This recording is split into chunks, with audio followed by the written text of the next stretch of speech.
રાજ્યમાં ઘણા બધા એવા વિસ્તારો છે કે ત્યાં મોટા પાયે ગેરકાયદેસર ધંધાઓ ચાલી રહ્યા છે। એમાંનો એક વિસ્તાર એટલે કે સુરેન્દ્રનગર અને ચોટીલાનો વિસ્તાર કે જ્યાં ખૂબ મોટા પાયે ગેરકાયદે ખનનની પ્રવૃત્તિઓ ચાલી રહી હતી, પરંતુ આ પ્રવૃત્તિઓ ત્યારે બંધ થઈ કે જ્યારે એક જાબાંજ અધિકારી છે તેની એન્ટ્રી થઈ અને અધિકારી એટલે એસટી મકવાણા જ્યારથી તેમણે ફરજ ઉપર આવ્યા હતા ત્યારથી જ જે ગેરકાયદે ખનનની પ્રવૃત્તિઓ ચાલી રહી છે ત્યાં તવાઈ બોલાવી રહ્યા છે। વધુ એક વખત ચોટીલાનું જે ડુંગર છે તેની પાછળ જે ગેરકાયદેસર પ્રવૃત્તિઓ ચાલી રહી છે ખનનની તેને બંધ કરાવી ખૂબ મોટો સપાટો બોલાવ્યો છે। નમસ્કાર, ગુજરાત BS9 TV ન્યૂઝમાં આપની સાથે હું છું ભગવતી વિશાવડિયા। ચોટીલા ડુંગરની પાછળના ભાગે આવેલા દુધેલી ગામની વાત કરવી છે કે જ્યાં ગેરકાયદેસર ખનન પ્રવૃત્તિ ખૂબ મોટા પાયે થઈ રહી હતી અને વહીવટી તંત્રએ સર્જિકલ સ્ટ્રાઇક કરી અને ત્યારબાદ જે સરકારી જમીન છે ત્યાં કરોડોની ખનીજ ચોરી પર ભૂમાફિયાઓ સામે તંત્રએ લાલાક કરી છે। ચોટીલાના નાયબ કલેક્ટર એસટી મકવાણા અને તેમની ટીમ સાથે જ જે ચોટીલા મામલતદારની સંયુક્ત ટીમ છે તેના દ્વારા એક ગુપ્ત ઓપરેશન હાથ ધરવામાં આવ્યું। ચોટીલા ડુંગરની પાછળ મોજે દુધેલી ગામમાં આવેલી સરકારી સર્વે નંબર 242 વાળી કિંમતી જમીનમાંથી ગેરકાયદેસર રીતે તાસ એટલે કે મુરમનું જે ખનન છે અને વહન થઈ રહ્યું હતું અને બાતમી મળી હતી અને બાતમીના આધારે જ તંત્રએ દરોડો પાડીને ઘટના સ્થળેથી અંદાજે ₹90,10,000 પુરાનો મુદ્દામાલ જપ્ત કર્યો છે, જેમાં એક હિટાચી મશીન છે, એક ડમ્પર છે અને 20 મેટ્રિક ટન જેટલી તાસનો સમાવેશ થાય છે।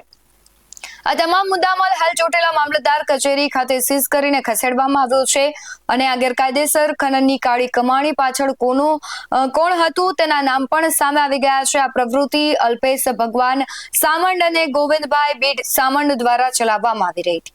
હાલમાં આ વાહન માલિક અને ગેરકાયદેસર ખોદકામ કરાવનારા શખ્સો સામે ગુજરાત ખનીજ ગેરકાયદેસર ખનીજ જે પરિવહન અને સંગ્રહ છે અટકાવવાનો નિયમ છે તેને લઈને 2017 હેઠળ કડક ગુનો નોંધી કાયદેસરની કાર્યવાહી શરૂ કરાય છે।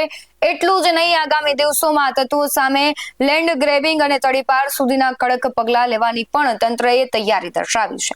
હાલ ખાણ ખનિજ વિભાગ દ્વારા ગેરકાયદેસર ખોદવામાં આવેલા ખાડાની માપણી કરવાની પ્રક્રિયા ગતિમાં છે।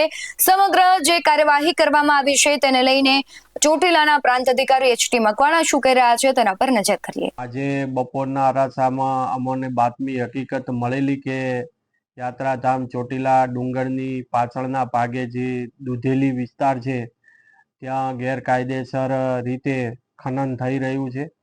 જે બાતમી હકીકતને ધ્યાને રાખીને અમારી નાયબ કલેક્ટર પ્રાંત ચોટીલાની ટીમ અને મામલતદારની ચોટીલાની સંયુક્ત ટીમ દ્વારા સ્થળ ઉપર જઈને આકસ્મિક રીતે દરોડા પાડતા જે યાત્રાધામ ચોટીલા ડુંગરની પાછળના ભાગે સરકારી સર્વે નંબર 242 વાળી જગ્યાની અંદર તદ્દન ગેરકાયદેસર રીતે તાસ એટલે કે મુરમનું ખનન અને વહન કરતા વાહનો છે જપ્ત કરવામાં આવેલા છે, જેમાં એક હિટાચી મશીન, ડમ્પર અને 20 મેટ્રિક ટન તાસ ભરેલું ડમ્પર એમ મળીને કુલ 90,10,000 રૂપિયાનો મુદ્દામાલ જપ્ત કરવામાં આવેલો છે। આ મુદ્દામાલ જપ્ત કરીને મામલતદાર કચેરી ખાતે ખસેડવામાં આવેલો છે। આ ગેરકાયદેસર પ્રવૃત્તિ આચરનાર જે ઈસમો છે એમને પણ નામ આઈડેન્ટિફાઈ કરવામાં આવેલ છે, જેમાં અલ્પેશભાઈ ભગવાનભાઈ સામળ અને ગોવિંદભાઈ બી સામળ રહે બંને ચોટીલા આમના દ્વારા છે ગેરકાયદેસર ખનન પ્રવૃત્તિ કરવામાં આવતી હતી। આ તમામે તમામ વાહન માલિક અને ખોદકામ કરાવનાર ઈસમો સામે Gujarat prevention of illegal mining storage and transportation rule 2017 અને આગળની જુદી જુદી કાયદેસરની કાર્યવાહી હાથ ધરવામાં આવેલ છે।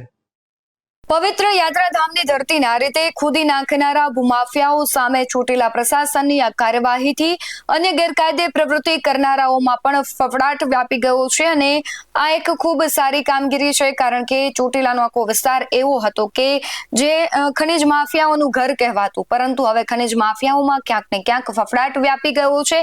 એક પ્રકારની બીક છે। એચટી મકવાણા પોતાની ઓફિસની બહાર નીકળે છે એટલે ખનિજ માફિયાઓના પગ નીચેથી જમીન સરકી જાય છે। આ કાર્યવાહીને લઈને તમારું શું માનવું છે કમેન્ટમાં જરૂરથી જણાવજો। બાકી આવા જ વધુ અહેવાલો સાથે ફરી મળતા રહીશું। તમે અમારી યુટ્યુબ ચેનલને સબસ્ક્રાઇબ કરવાનું અને ફેસબુક અને ઇન્સ્ટાગ્રામ પર ફોલો કરવાનું ભૂલશો નહીં। બાકી અવનવી અપડેટ્સ મેળવવા માટે આપ જોતા રહો BS9 TV ન્યૂઝ। નમસ્કાર।